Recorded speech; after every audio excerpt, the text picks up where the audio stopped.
அவிட்டம் வந்து 3ஆம் பாதம் 4ஆம் பாதம் இருக்கு. அதே மாதிரி சதை 4 பாதங்கள் இருக்கு. பூரட்டாதி 3 பாதங்கள் இருக்கு. அவங்களுக்கான பலன் என்னன்னு சொல்லுங்க ஐயா. அவிட்டத்தில் இருக்கிறவங்களுக்கு இம்மிடியேட்டா குரு பயிற்சி எஃபெக்ட் பண்ணும்.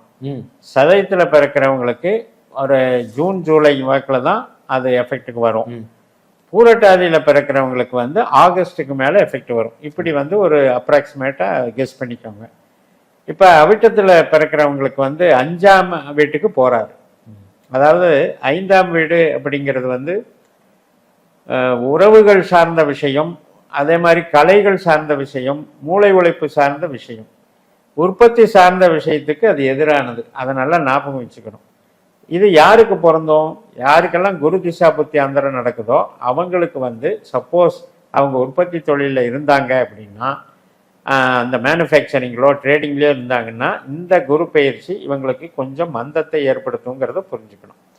அப்படி இல்லை வேற திசை நடக்குது, எனக்கு சனி திசை நடக்குது, ராகு திசை நடக்குதுன்னா நல்லா இருக்கும், அதை பற்றி கவலைப்பட வேண்டியதில்லை. அதே மாதிரி திருமணம் சார்ந்த விஷயங்களுக்கு தடை ஏற்பட்டிருந்தவங்களுக்கெல்லாம் இப்போ திருமணம் நடக்கும்.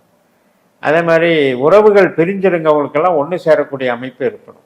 குழந்தை பாக்கியம் இல்லாதவங்களுக்கு குழந்தை பாக்கியம் ஏற்படும். இதுவும் குரு திசா புத்தி அந்தரங்கள் நடக்கிறவங்களுக்கு நிச்சயமாக நடக்கும்.